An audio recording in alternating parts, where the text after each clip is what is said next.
Goldfish boys. Do we have a name for this place? This place? This is the playroom. The playroom. The playroom. Goldfish boys back in the playroom. Yeah. That's not bad. That's not bad at all. Here we go. 3, 2, 1. Hello, everyone. We're back with the Goldfish Boys. I'm Seth. Goldfish boys. I'm Sam. I'm Elijah. And we just finished watching Raging Bull. Raging right in the other room. Bull. Sheesh. What a movie. All right. Elijah, how have you been? You know, better than I deserve. Better than I deserve. You're up in Tyler today? I've been good. I was what? You're up in Tyler? I'm up from Tyler. I went to the concert. I'm sorry that I missed last episode, guys. Unbelievable. I was in Hawaii, so don't tell the mother-in-law. It was fun. I enjoyed it. I'm sorry that I missed the episode, but I don't regret going because it was a lot of fun. Yeah, but thank you guys for holding down the fort while I'm gone. But The viewers are vocal about you being gone. They missed They're me? upset. Oh yeah, I know you went to Hawaii, but you missed out on Parasite. So like, I'm bummed about that. Yeah. Bounce actually made me miss on that. oh yeah, you're actually right. Yeah. I'm completely mixing up the Yeah. days. But Nah, you're you're good. bouncing on. You know, I was bounce Yeah. on that Raging Bull. Sam, how you been? How are the nights holding up? pretty good. You know, the nights they're making me feel like the taxi driver. You know, working long nights. But otherwise, I've been doing pretty good. Yeah. Oh yeah. Just in the other room. Go ahead. Look forward to this guy's soundboard coming up. Oh, the viewers don't know about that. They don't know about that. Should we even? I feel like we shouldn't say that anything. Shouldn't say like that. anything. Yeah, it's classified. All right. Classified information. Let's just say you're in for a treat. You're in for a treat. You're going to have to go ahead and cut that out, eh? Leak. Sam's leaking things. Sam's leaking the I missed Goldfish Boys 1 pod. week and Sam's leaking. He's just like that girl in that dress. She was leaking. She was leaking something. Oh my gosh. All right, so this episode is about Raging Bull, the 1980 sports biopic. Martin Scorsese, Robert De Niro, Joe Pesci. The first Joe Pesci performance you've seen, right, Elijah? First one. He didn't get it.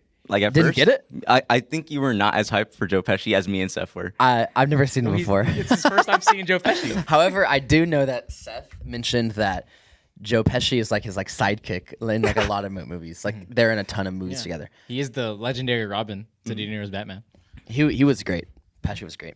All right, so this movie, known as one of the best sports films of all time, it's like just one of the best films of all time in general, according to consensus, right? Scorsese's filmography is like super deep, to where it's just like you could name a random dozen out of his filmography, and it's like, yeah, that's like those are his best movies, and then name like the other dozen, and then it's like, yeah, those are the best movies. Yeah. For me, the first time when I watched this movie, I thought it was slow and it kind of weighty, where it was like there's clearly incredible craft on screen, and you could see De Niro's transformation throughout the movie is incredible, but it didn't land for me as a personal favorite. I definitely connected with Taxi Driver and some of his other films before landing with Raging Bull. This time around, I was blown away. Yeah, you were locked in. Yeah, I was blown away. I forgot how good the editing was. I thought it was funny how you were like laughing about like Thelma Shoemaker, and I was like, do you know who that is? Yeah. You're Because when I saw the credits, I like to just like pick random names. I'm like, whoa, wait, what's her name? Thelma Shoemaker. Thelma Shoemaker? No way! But like, it turns out the editing was great. Yeah, no, like she's a legendary editor. She's been editing. She edited Killers. Really? Yeah, No, I didn't know that. I've never seen that movie. yeah. She edited Goodfellas. Like She needs a raise. she Huh? edited- That was great. She should join the union. yeah, she's solid. She's a solid editor. Yeah, I mean, yeah, pretty solid. When was the last time you watched Raging Bull? Like how long ago?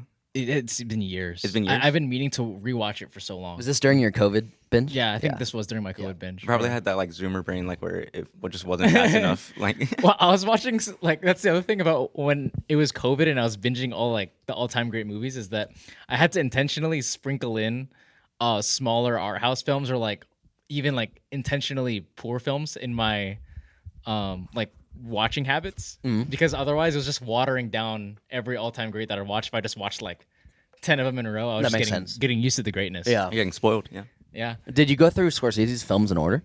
No.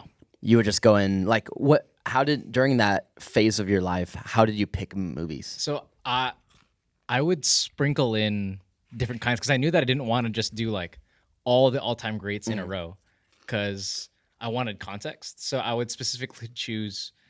My criteria was like a filmmaker or a actor, like part of their filmography, if that film was part of it, or was it important in the film canon? Was it important in film culture and film history? Like different films throughout different eras, right? But then I would also sprinkle in like franchise movies. Yeah. So it's like, even though there are a lot of franchise sequels that suck, I would still watch them for completionist's sake. Sure. And then I'd also watch like really obscure 2010s indie art house films. Like there are just a ton of like Captain Marvel and stuff. no, but there are just a ton of like really small like art house films that I watch too, and then I'd also sprinkle like foreign films and stuff like that. Go ahead, Sam. You mentioned sleeves during that. Yeah. So that's my relationship with Raging Bull. It's like not one of my favorites, but now it's really climbed in my Scorsese rankings. How did y'all feel watching it for the first time? I'll go first. That was a banger, and it's funny. I think I had the exact opposite experience as you, because like not that I've seen as many Scorsese, but from what we've seen, this is the one that I connected with the most. Really? I liked it more than Taxi Driver. I liked it way more than Mean Streets. Uh-huh. And what else have we seen? Is that it? That we've seen? I mean, Scorsese? you've seen Wolf. Well, yeah. Okay. Yeah. Well, this I'm going to. I like it a lot. I like how you're about to give it a rating. And A rating. Yeah. Okay, I'm gonna give it a 9. Like, yeah. I love it. I'm there with you. Yeah, you are? I'm bumping that thing. So, I'm cranking it. First, I liked it, and I felt like certain parts of the movie, like emotional stirment, especially like the scene that convinced me to give it a 9 was when he's in the jail, the cell, and he's like punching the wall. At that point, Why? At that point, I knew like, oh yeah, De Niro's cranking it. He's going all in. I already liked it before. Part of it might be the sports. I love sports. Yeah. 2, it's like really like entertaining. Like there's a lot going on. You're getting all the boxing matches and all that stuff. Yeah. And then 3, his performance specifically was amazing. I really liked it. Sam, what'd you think? I thought this was a great movie. I'd give it, I don't want to use like monetary, right? But if I did, an 8, right? Very strong 8. Robert De Niro made this movie. I couldn't find anybody else who I could think could play that. John C. Reilly? Oh, he could play it for John C. Reilly would do better. John C. Reilly would be way better. But barring John C. Reilly. Yeah, of course. But he did a great job. Okay. Wait. We gotta do. You know how on the rewatchables they do their like the Tom category where it's Tom Cruise or Tom Hanks. Yeah. We gotta do. Should it be John C. Reilly or Will Ferrell in the movie? That's funny. This one's definitely John C. Reilly. Yeah, John C. Reilly takes this category. Cal Naughton Jr. would destroy this movie. Go ahead, Sam. Sorry, now I'm thinking about the top half. Like, that's funny. Yeah. Okay. Robert De Niro did great. I don't know how he just felt really real.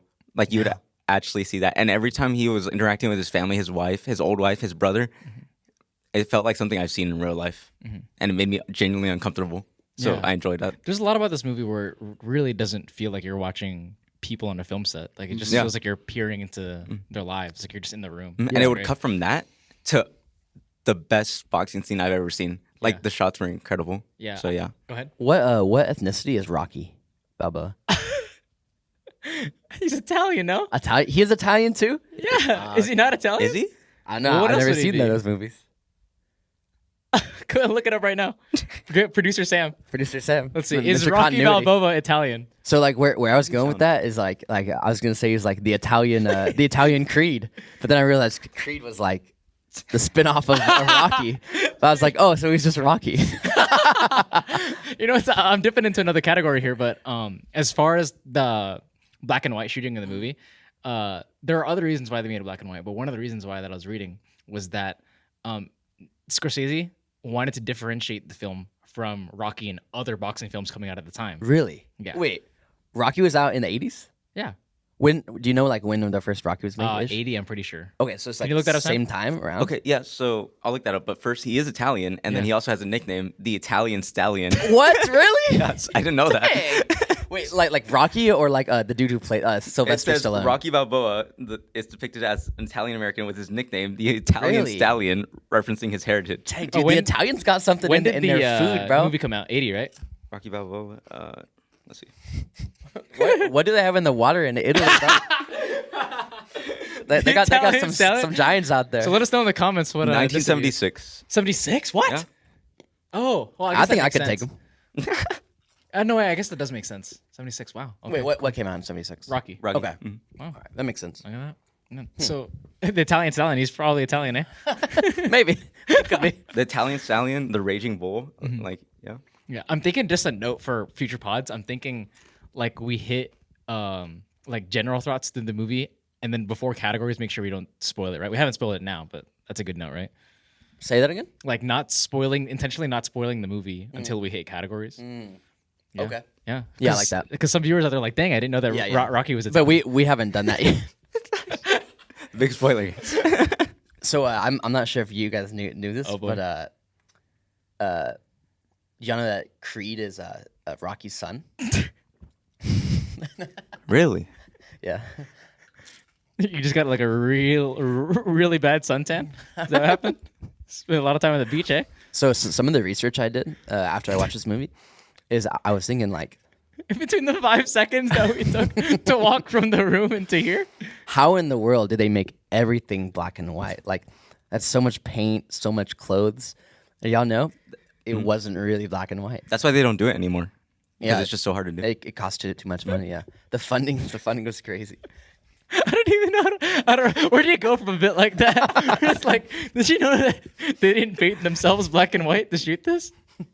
How do you go? Thanks for the commentary, Elijah. I got you guys. Terrible. This is the first black and white film Elijah's seen. We just watched 12 Angry Men. I forgot about that. Okay. Man, I'm thinking like, so this whole movie, it's split between like the intense boxing scenes where the film is aggressively edited and cut together and the camera's moving and tracking, but then it's also split with those very intimate like dialogue scenes with Jake LaMotta and what was it, Vicky and Joey, right? Vicky and Joey, yeah. What was y'all's favorite like sequence in the movie so far? Sam? Favorite sequence? Yeah. Here, I'll go. Oh, wait, no, actually. Yeah. It was that one championship fight, right? Yeah. Because all the other There's fights. a lot of championship fights. Yeah. Oh, no, The no, one where he like won the, or the lost? very first one where he was like going for the heavyweight one, I think. It was right after he was trying to go from 168 to 155 pounds. I don't remember that. You Are you remember talking that about Oh, I remember that. And even like the writing was different. I don't know. It just stood out, that fight. And then the sequencing, the way it was like shot, it was different from the fights before that too. yeah. Right. It was the one where they were like this. Exactly. That one. For, Yeah. for all the millions of viewers on or all the millions of listeners on Spotify, Elijah's punching the air right now. Very, very good. Love you to good, death. good content for the people. Audio. All right. Aside from that, let's go ahead and jump into categories. Is that cool with y'all? All right. Most rewatchable scene, Elijah? Oh, most okay. So, do we have a category for most like favorite scene? No, right? I was just asking y'all in general. Okay, but, good. Because I was gonna differentiate it. Okay, go ahead. But I'm just gonna do it in one. The most rewatchable scene was like, funnily enough, the family video Oh, area. You Like, I just freaking love that. Interesting. You're telling me that out of all the scenes, you're like, there's this really good movie named Raging Bull. Oh, I've never heard of it. Let me show you a scene. Yeah. And it's the one wholesome sequence in the movie. Yeah. And the only sequence in the movie that's in color. They're gonna watch. The Oh movie. yeah. That might be why I liked it so Oh, much. yeah. See that? Because they those took scenes off all were the paint for yeah, that they scene. took off all the paint, bro. That scene was cheap to film compared to the rest. Yeah, no, but okay. So that, and then also the one I mentioned earlier, which is I can spoil it now, right? Sure. Okay, so he's in the jail and he's like really really frustrated. Let's go ahead do the spoiler warning. Oh yeah. Spoiler! All right, yeah. Yeah, okay. I like this. No soundboard yet, right, Sam? Crickets. You're talking about your favorite scene, the Yeah. walls. The walls. hit. I just felt like an emotional response to that scene in specific. Yeah. You? I really liked your scenes, but in my opinion, Sounds like I hated this movie, honestly. every scene was terrible. No, I'm just kidding. I literally had one in my head, but then I started thinking about the crickets. Sorry. For me, it's easily the Sugar Ray Robinson scene where he's saying like, hit me, come on, hit me. And he's up against the ropes.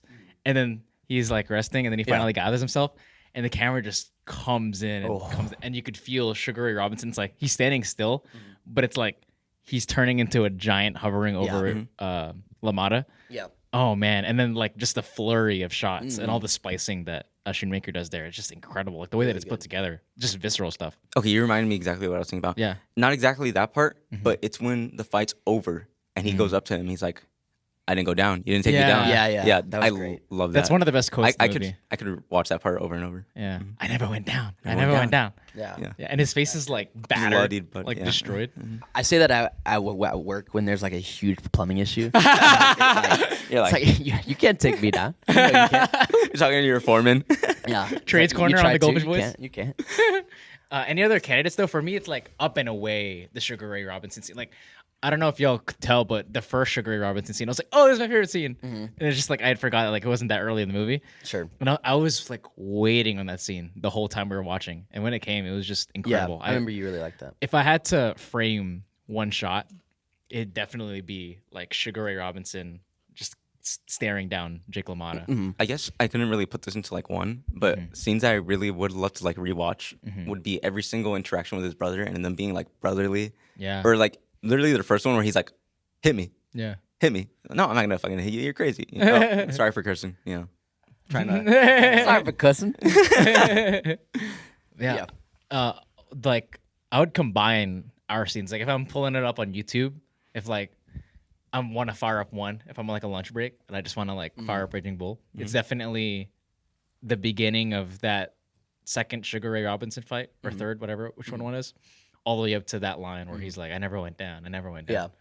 Was is the shot that we might be talking about the same thing where is this the shot that you're talking about where I asked about the zoom or is that dolly zoom? that Yeah. is that? Yeah. Okay. Because I thought like I agree with you, like that sequence, super good.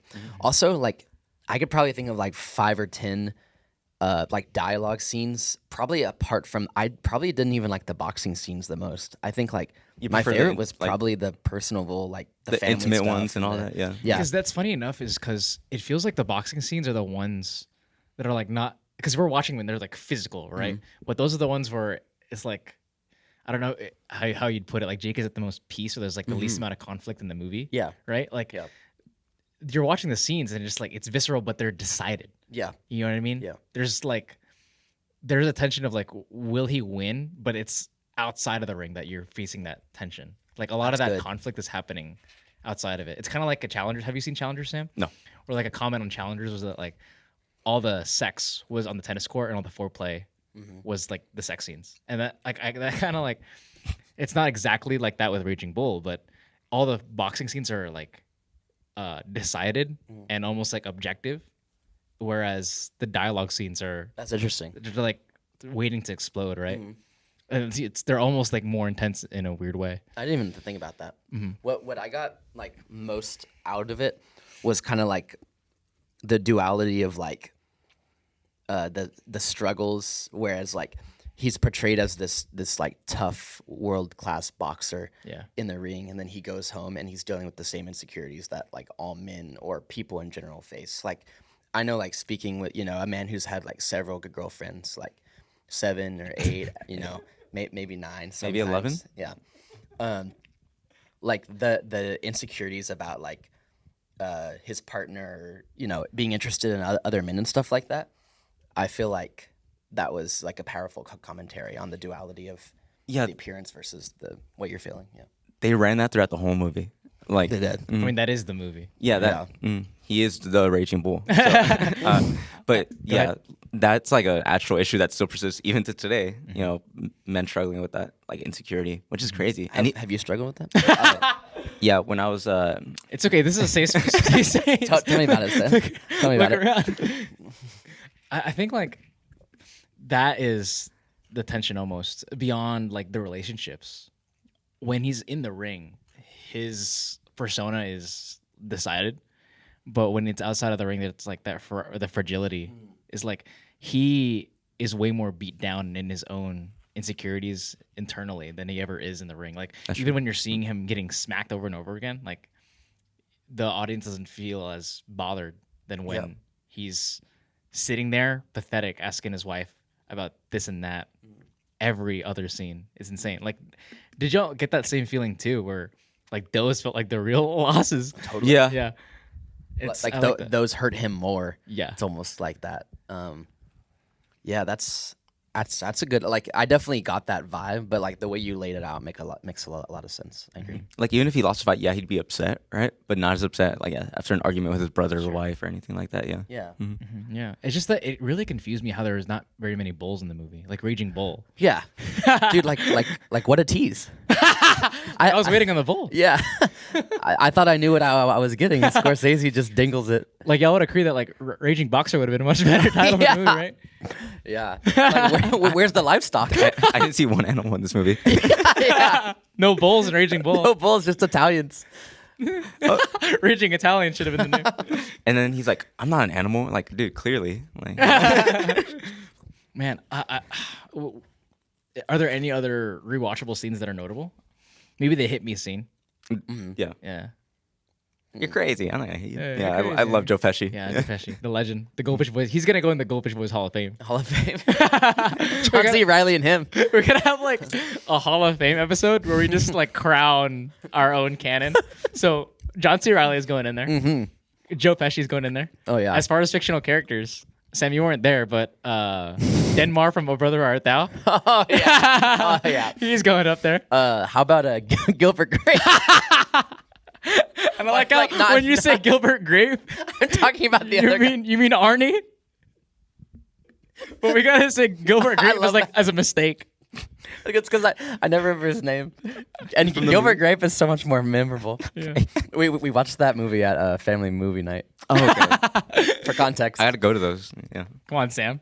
I'm sorry. Any other Hall of Fame contenders? Joe Pesci will soon. I don't think he's reached it there for Elijah, but you'll see. what about Brando?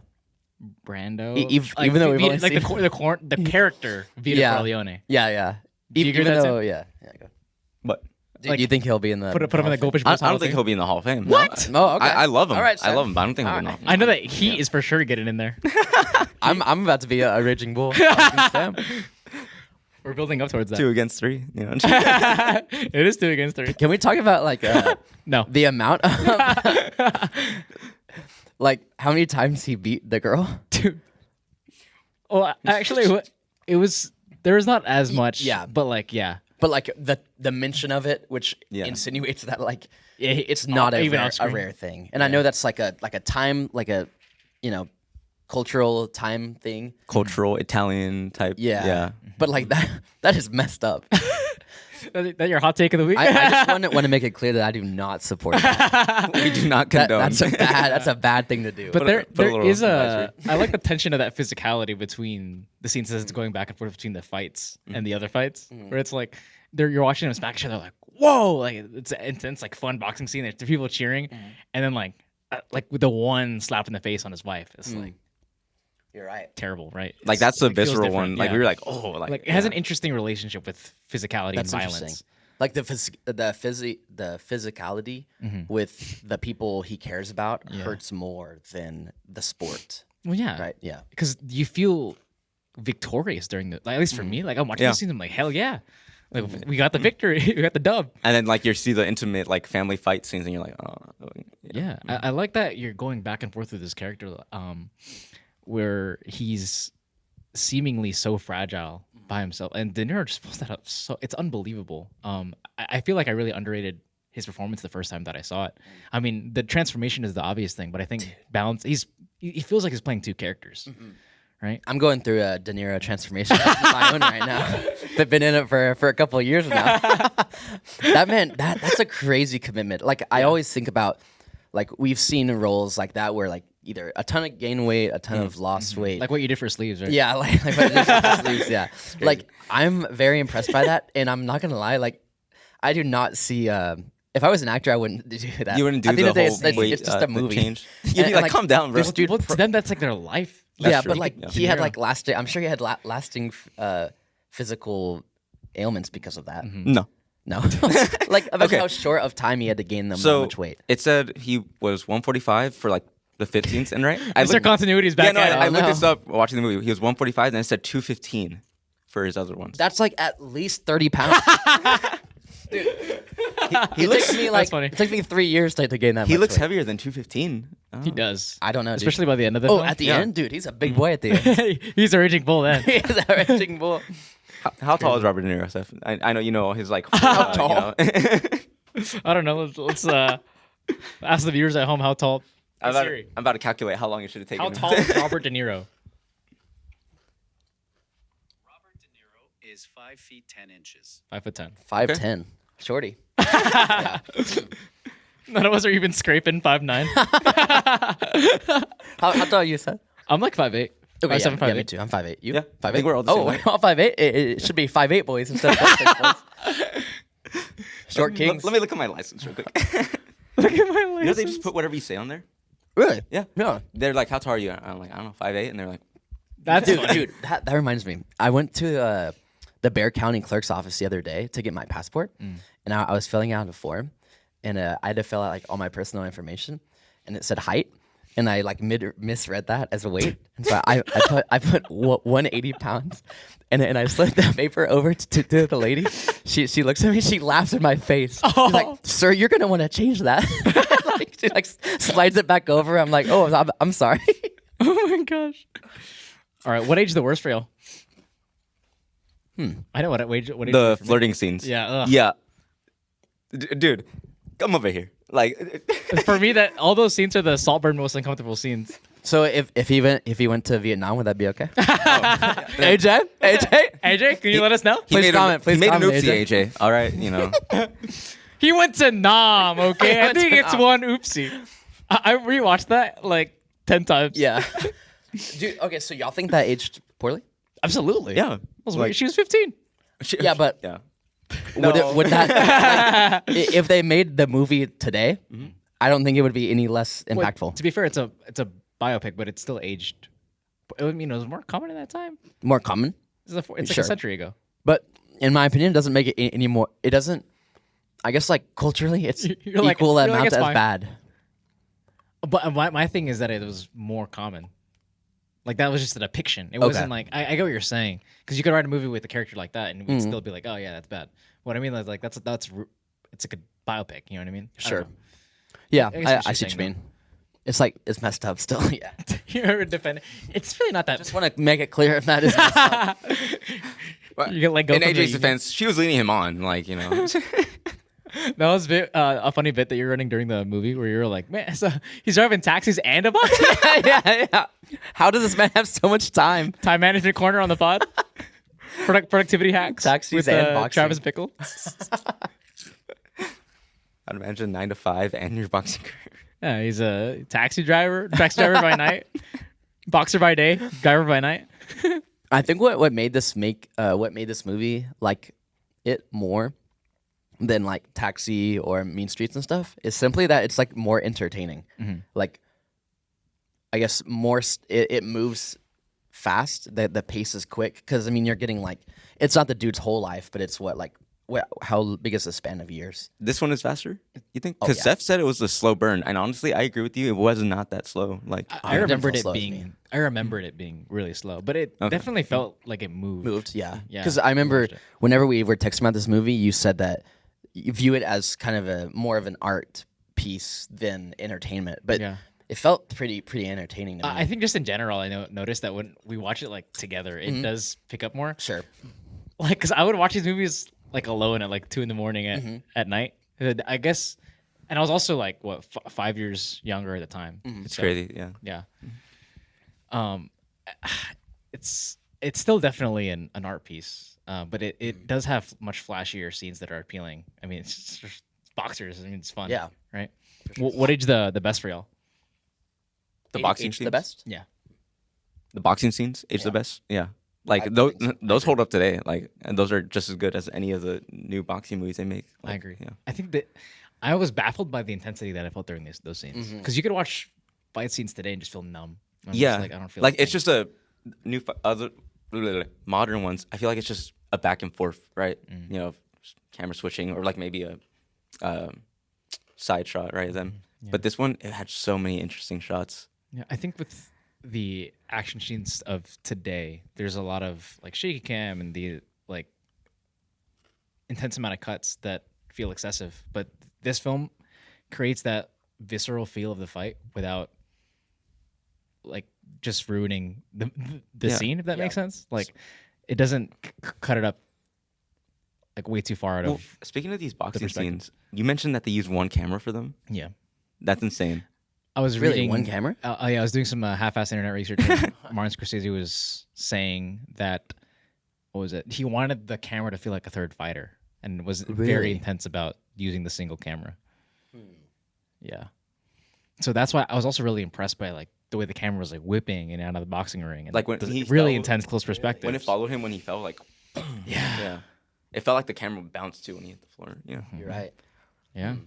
It was actually Martin Scorsese doing that. He like was holding it and he like fell on his side. They actually they were punching him. Right? Yeah, he's like holding the camera. He's like, They were punching Scorsese.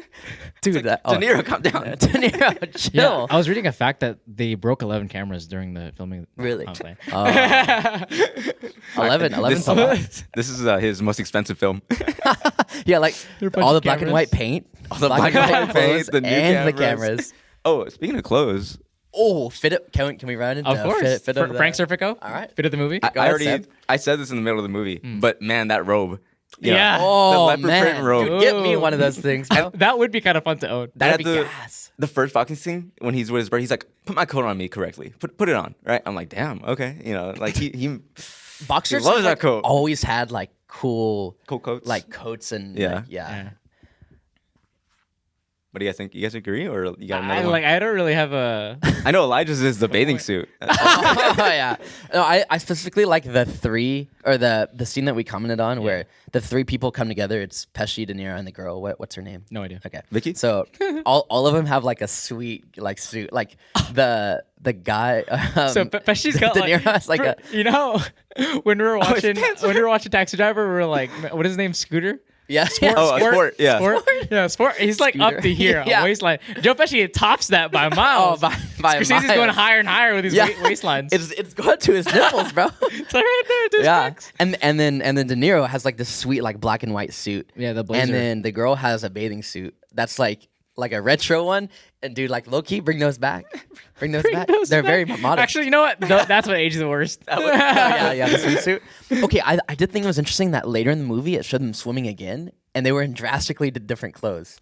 like he was wearing like underwear, and What do she you was think? wearing What do you think yeah. that meant metaphorically?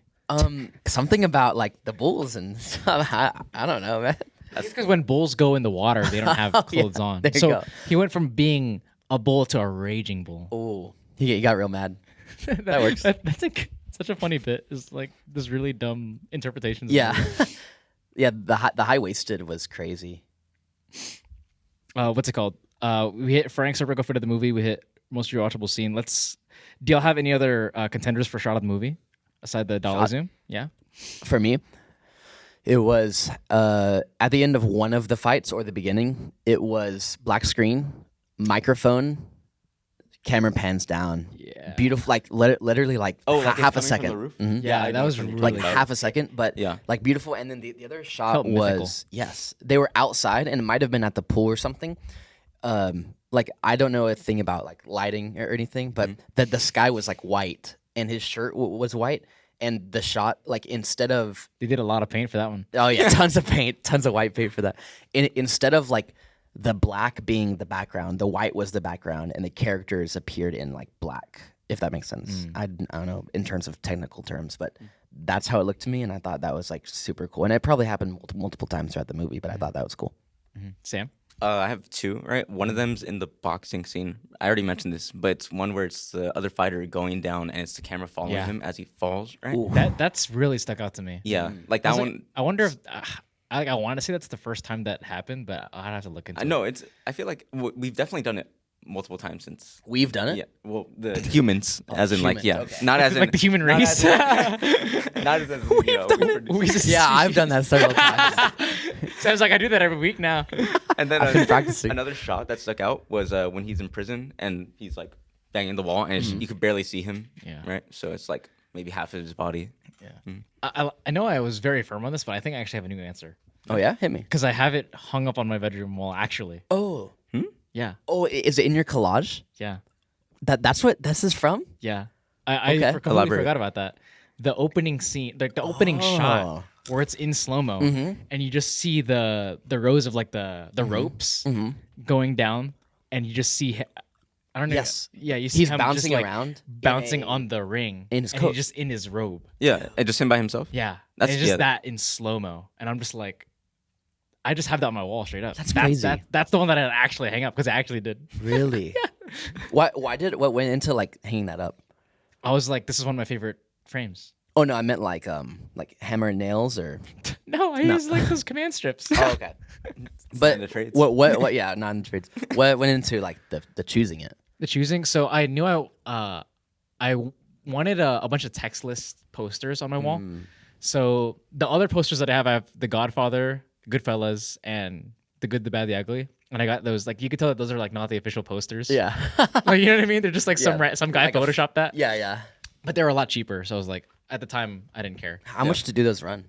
Bro, I bought those posters for maybe like 10, 15. Really? Probably like Those things are huge. you could print those like at Walgreens, no? Probably like Just found upsell. a fun Upsell. website. Upsell? I'll buy them. The frames are probably like double. Or go right? to like Office Depot, get it printed, then buy a frame at like Michael's. Especially with the inflation under this current. We'll do that for administration. sleeves too. So yeah, I have those posters. Obviously, those are the big ones. On the collage, or not, it's not really a collage, but like there's just 6 like together, like small ones. I definitely knew I wanted that frame because it was like a textless poster, and it's just like one of my favorite frames in cinema history. Yeah, I can't. I guess just the emotional impact of that Sugar Ray Robinson dolly zoom right before that flurry, just really memorable. It's really good. What do y'all think about? Do y'all know the what woman actor? Her name? Vicky, the Well, wife. yeah. Let's say Vicky, right? Yeah, dig on What do the y'all Vicky think train. about like her character and her life? I think she had a great life. No. Hot take, Sam. It reminded me a lot of Sofia Coppola's Priscilla. Okay. And I was Yes. like, Sofia Coppola, like this is a character that has existed in films for decades. Like this is an archetype that is very familiar that we've never really peered into. I thought that was very interesting. Like these women that take care of their families and have to manage the houses of powerful men. That to me was like, oh, like Sofia Coppola just tackled this exquisitely in Priscilla, and I keep seeing it over and over again in all these movies that cover these themes. You were saying that's a common Scorsese thing, right? Yeah. Like that dynamic. That's a common archetype, and you could see it in Raging Bull. You see it in Goodfellas, Casino, Wolf of Wall Street. Even like the Godfather. There's like tons of unhappy wives that leave. Yeah. Like If you think about it, tons this of film canon watch list that we're going through is just the Unhappy Wives series. Really? Anybody want to talk about that first wife? Like, Oh yeah. Like where'd she go? when she just disappeared.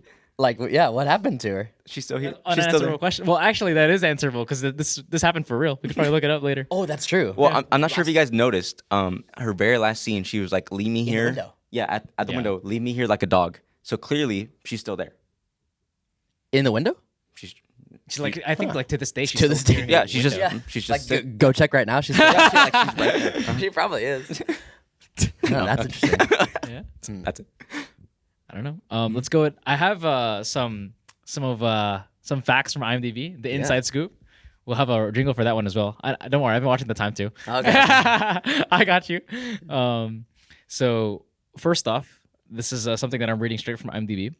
It says that when the real Jake LaMotta saw the movie, he said it made him break down in tears and realized for the first time what a terrible person he had been. For the first time. He didn't know. Really not. He was a raging bull. He's like, oh my god, what have I done? Oh, that's why I didn't like it. That's what happened. Oh, I did what? I did what to her? like I did that. He asked the real Vicky LaMotta, "Was I really like that?" And Vicky replied, "You were worse." So Oh my Gosh. I don't know if then he hit her. I don't know if username 7289 just made that up or That's horrible. true. Okay, this is interesting. Martin Scorsese was an all-time low after his last movie, New York, New York, had bombed, and it followed a near overdose resulting from an addiction to cocaine. So Really? Martin Scorsese was on that coke, He was on that powder. and apparently, like people credit Raging Bull and De Niro to saving Scorsese's life because De Niro visited Scorsese in the hospital to pester him about making this movie, and that's what got Scorsese Really? back in filmmaking. Really? Yeah. Which is weird because even Scorsese wanted to stop making the movie because De Niro's weight changed. Yeah, that's funny. It said that Robert De Niro visited him at the hospital, told him that he had to clean himself up and make this movie about a boxer. De Niro had asked Scorsese many times before, but he had always refused. He didn't like sports movies. But since De Niro was very persistent, he gave in, Really? So without consent, he started this movie. Dude, that's crazy. Because I was like noticing like this film is very different from the stuff that I've seen, and I know that we're doing like crime mafia movies leading up to Heat, but still like this feels different. Yeah, than this the was rest. definitely a different. Also very interesting facts there. Yeah, it says again, this could just be some guy, but Some random. it says here that Scorsese thought that his American career was over, and that he wanted to do one final film before moving to Europe to make smaller He thought it movies. was over from one bad movie. I mean, his apparently it bombed that bad that he was addicted to cocaine. Yeah. Well, The Cost of Greatness. New York, New York. Yeah, And then he's haven't probably seen it. like over. He's like he has so much debt from all the black and white paint too. he's probably in Europe now. Did he ever move to Europe? I Like doubt to make it. small films? No, right? I mean, consider where he's at now. Probably not. You think he's got a secret catalog somewhere of just like Small only indie European films. movies? Yeah. Scorsese's next one is the Jesus one, or what's he doing next? Do you remember? There's been conflicting reports about it because there was a Frank Sinatra biopic. I would Dude, love to I watch that. want to see where that. it was supposed to be Leonardo DiCaprio, Yes. right? And then there's also a report of an Andrew Garfield Jesus biopic Okay. where I don't know if Andrew Garfield was going to play Jesus, but it was going to be a heavily religious film. Really? Because unless I'm mistaken, it was supposed to be set in modern day, Okay. so something Really? like that. Yeah. Really? I can And see then- Andrew That'd be Garfield. really interesting. And then the third report that I've seen recently is that there's supposed to be I think it's Leonardo DiCaprio, Emily Blunt, and Dwayne The Rock Johnson in a Hawaii gangster movie. Oh, I've seen. I saw that recently. Yeah. So I don't know what he's making. All three of those, I'll take them. Yeah, no joke. I don't know. That last one I do want to see, but Dwayne the Rock Johnson, he's like a certain type of actor. It's Yeah. Like not that he's a Concerning. bad actor, but it's like he's in certain types of movies, right? Like where it's not as much as a serious role, Yeah. in my opinion. How many movies do y'all think Scorsese still has in him? This is that predicting when Scorsese dies. corner One of and the a thought. half. Do you know how old he's? Yeah, he's like 35. He's pretty old. Dude, yeah, that man's still been cranking around the it. block a few times. Yeah, I think he's got like 20 movies left. 20? I mean, he looked Alright. pretty old in Taxi Driver. He did look old in Taxi Driver. Did he? To me, he did. He's a lot older now. Yeah. Wait, did he have a cameo in this? No, right? I thought he might have been one of the boxers or something. I think he played He's out there Sugar throwing a- Ray Robinson. You know that guy? You know that guy that got That's where thrown all the into black trash paint can? went. All right, That's guys. officially the dumbest moment of podcasting history is that Scorsese played Sugar Ray Robinson in Raging Bull. Y'all happy? Y'all like the content that we paid for? I just want to clarify that is not good. That's the third thing. Scorsese was not right to do that. He was not right. I This was just before- want to make that clear. This was before that was controversial, so Yeah. he didn't know better. Yeah. Lastly, we talked about the black and white. Earlier, I talked about how they wanted to differentiate it from Rocky 1976 and Rocky 279, other boxing movies from that period. There's also a quote from the book, which Jake LaMotta says, "Now, sometimes at night when I think back, I feel like I'm looking at an old black and white movie of myself. Why it should be black and white, I don't know, but it is." So that's just an interesting That's really thing that came interesting. into fruition. Interesting. That like, unless he's just exaggerating, It's but, from all the hits. He can't see it, you know? but at night he thinks of his own life in black and white. Also, he's probably a really unreliable narrator. Like Even worse than Travis Bickle. Sam's a genius. even worse than Travis Bickle. I feel like he's a little, off the rocks there. Unreliable narrator. Yeah. And then lastly, it says that apparently Robert De Niro accidentally broke Joe Pesci's rib in a sparring scene. What? Yeah. It says that De Niro hits Pesci in the side, Pesci groans, and then there's a quick cut to another angle. Wait, so it's included in the film? Yeah. Is it possible when? Oh no, that couldn't be it. I remember when he was. punching I the think it sides could have Yeah, been, with I think it the- was probably that one That because it wasn't did. his- It would make sense because it's on the Because sides. right when he like takes it off, it like cuts away. That's right. Maybe. Dude, that's crazy. See, these guys like lay it all down on the line for the movie. I mean, not as much as sleeves though. Yeah, that's true. Like not as much as I do for my job. But I've always thought about that with like the dedication to the craft. As far as actors and directors, like they're literally putting their lives Laying on it the all line down. for like movies. I'm just like, I don't know if I got that in me, DiCaprio bro. Like, cutting his hand when he, yeah, I was hearing the things that De Niro is putting himself through for this, and it's like not only the weight gain that you could see, but him studying Lamada, him sparring with Him getting Lamada. fat. You know. Yeah, Yeah. chowing down chachos. Dude. Do y'all mind if I do my Talladega Nights quote of the movie? Oh, absolutely. So there's not one from this movie, but I'm gonna do one from Talladega Nights, our weekly tradition. Well, did y'all hear one from the movie? I think the quote that he says to Sugar Ray Robinson, "I never went down, I never went down." That is That's quote. probably the quote of the I also movie. really like they use this a lot in this movie. You fat pig. Right? So that one's great. That is good. She uses that a lot. Mm-hmm. So from Talladega Nights, Here we go. The Talladega Nights quote of the movie. the quote is, "We go together like Chinese food and chocolate pudding."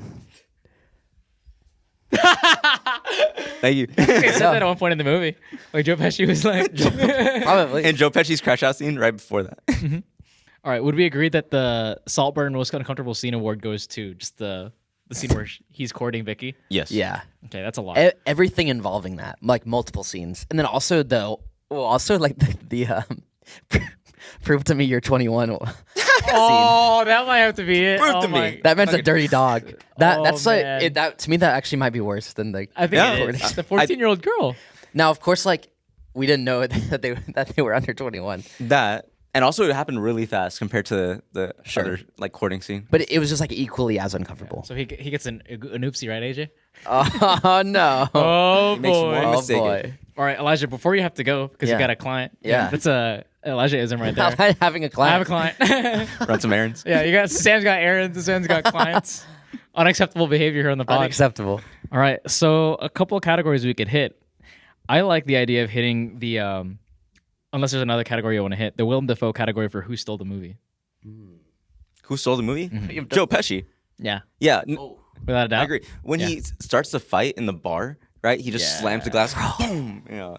Man. We got to see him like touch towards his powers Seth there. was like, that's 10% Pesci. I like this Pesci guy. Dude, you're not ready. He should keep on acting. He's Hype for the Pesci pod, eh? he shouldn't quit his day job. Yeah. All right. Anything else that we want to hit before we head out? Chroma gold. Sorry. Would this movie be made today? Yes.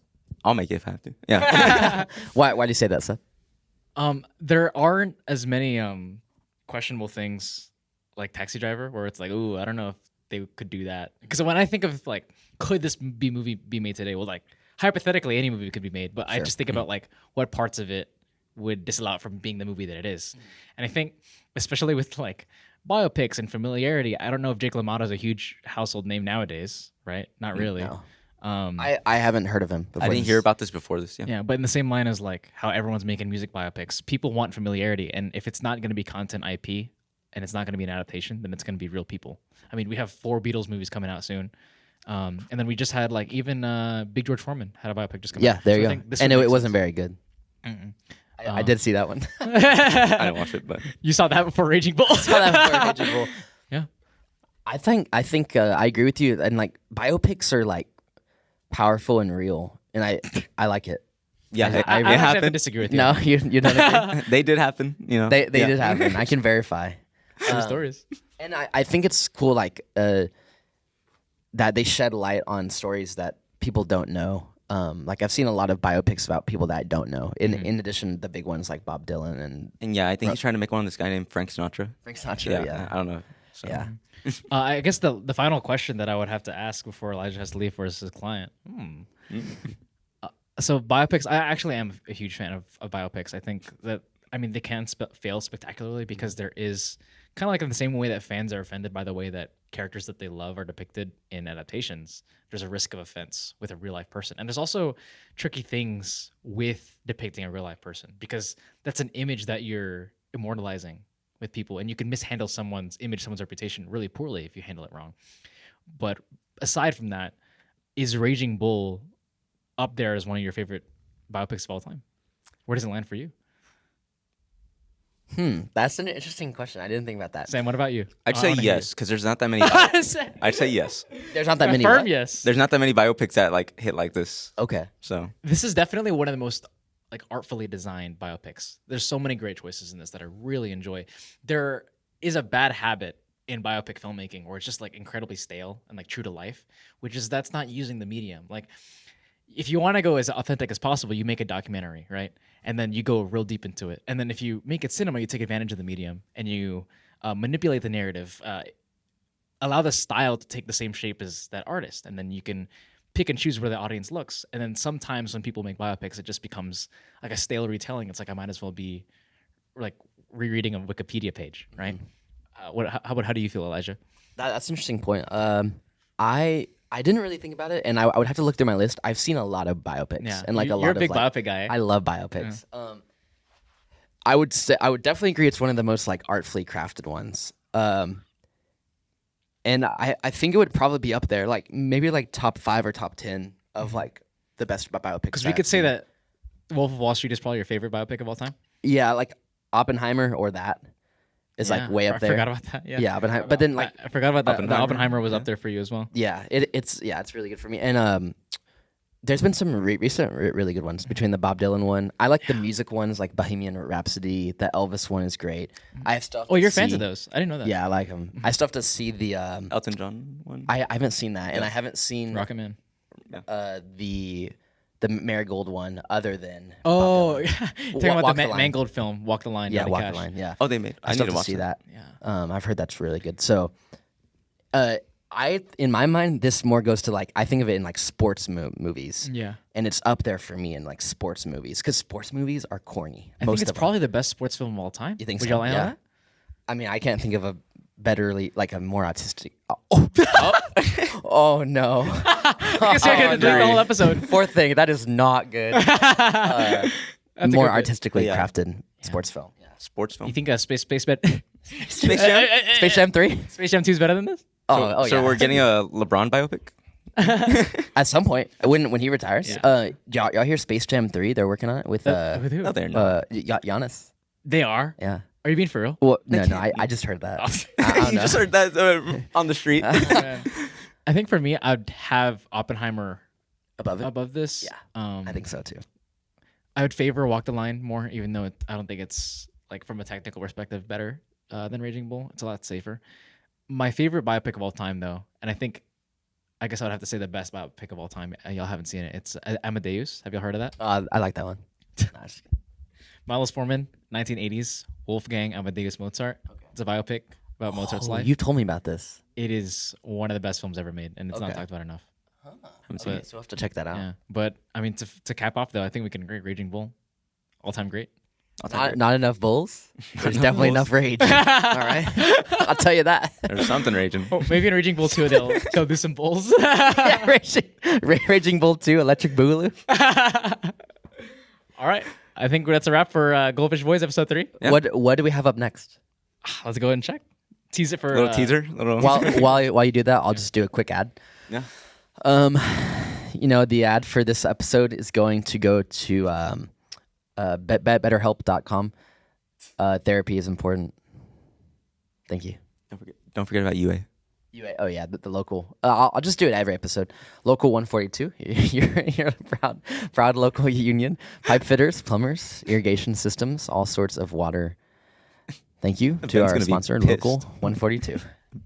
Ben's not gonna like that one. All right, before we head out, let's go ahead and recap where we're at. So, as we've mentioned in these past couple episodes, the Goldfish Boys have been hitting a Pacino versus De Niro watch list, or perhaps at the end of the season, we'll decide. Is Bobby De Niro or Big Al Pacino the better actor? The big dog. The big dog. Clash of the Titans. We've hit The Godfather 1, 2, and 3. Mm-hmm. We hit the Godfather trilogy in chronology first to mark Godfather Part 2, where they share a film. Then we hit Mean Streets, 1973. Serpico, 1973. Dog Day Afternoon, 1975. Taxi Driver, 1976. And Raging Bull, 1980. There you go. That's the midpoint. Next up, Scarface. Oh, I'm really excited for this. Next episode. All right. Thanks for Goldfish listening. Boys. Let's go. Good episode, guys. Bro, I'm excited.